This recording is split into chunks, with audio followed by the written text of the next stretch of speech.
Salut les amis, j'espère que vous allez bien. Alors dans cette vidéo, je vais vous montrer comment déverrouiller l'écran de verrouillage d'un téléphone Android facilement avec le logiciel PassFab Android Unlocker. Alors si tu es passionné par les déblocages de téléphone et autres, alors je t'invite à regarder la vidéo jusqu'à la fin pour savoir comment déverrouiller ton propre téléphone facilement même si tu es débutant. Alors regarde la vidéo jusqu'à la fin. Alors, pour le déverrouillage de votre téléphone Android, que ce soit le compte Google ou bien le mot de passe ou le schéma, vous allez utiliser le logiciel PassFab Android Unlocker. Vous allez trouver le lien en description de cette vidéo. Donc, le logiciel est très facile d'utiliser. Ça se présente tout simplement comme en fait le logiciel est très simple d'utilisation. Vous allez voir déjà sur le site officiel, vous allez voir les différents problèmes sur Android que ça résout. Ça résout plus de 99% des problèmes sur les téléphones Android. Donc, vous pouvez aussi travailler sur les derniers Samsung Galaxy S20 Ultra 5G. Donc si c'est bloqué sur compte Google ou bien s'il y a le mot de passe, avec le logiciel vous pouvez déverrouiller sans perte de données. Donc pour tous ceux qui ont besoin de ce logiciel, le lien est en description de cette vidéo. Ici vous pouvez voir le logiciel travaille sur les téléphones qui sont bloqués sur schéma, qui sont bloqués sur code PIN, sur mot de passe ou bien sur empreinte digitale.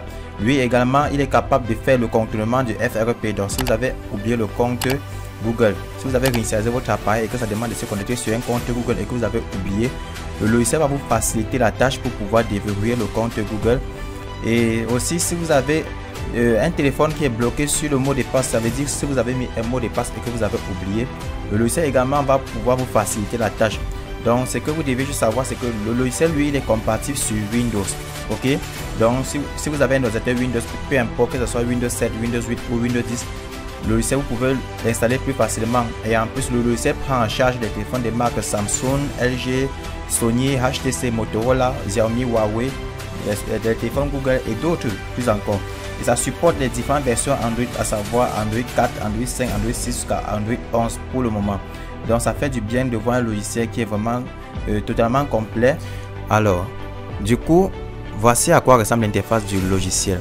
Donc vous devez aller sur le site internet là et vous rassurer que vous avez téléchargé la bonne version. Dans le lien en description de cette vidéo, vous cliquez sur essai gratuit.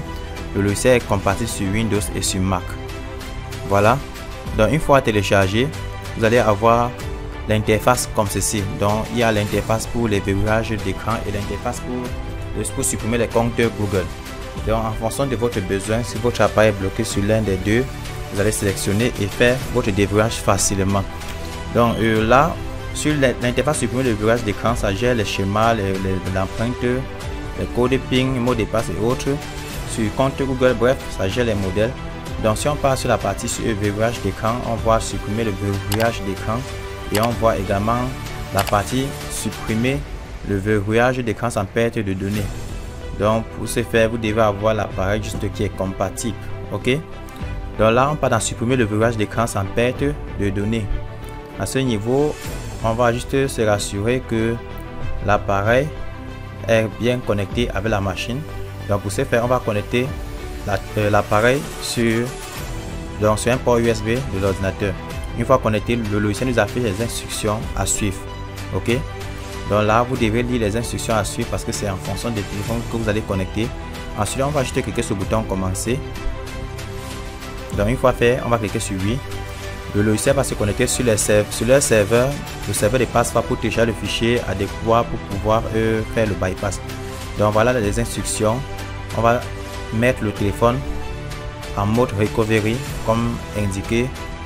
Donc là, je vais presser la touche d'allumage et la touche volume moins pour forcer l'arrêt du téléphone vu que le téléphone est bloqué. Et ensuite, je presse volume plus et touche d'allumage. C'est la combinaison de touches qu'il faut presser pour que le téléphone entre en mode recovery ou bien en mode de récupération. Donc une fois le téléphone entré en mode de récupération, on peut retourner sur le logiciel, on relit les instructions qu'il demande de faire. Donc dedans il nous demande de faire, d'exécuter les instructions que vous voyez écrites là. Donc du coup on va chercher l'option Web Data. On va aller dans Web Data Factory recette comme ceci et valider avec la touche entrée. Donc une fois que c'est validé là, on va sélectionner l'option Factory. Donc pour lancer la réinitialisation complète. Et ensuite on part dans l'option Web Cache Partition pour vider le cache.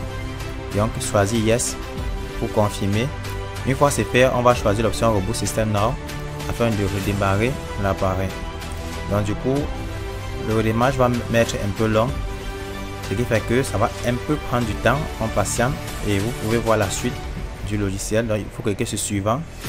À ce niveau, le logiciel nous signale que le verrouillage a été enlevé avec succès. Donc du coup, on se trouve avec un téléphone qui a été bien décodé. Le téléphone a été démarré comme ceci. Maintenant, il suffit juste de faire le paramétrage dans le setup du téléphone. Donc paramétrer la langue, le pays, se connecter à un réseau Wi-Fi, etc., etc.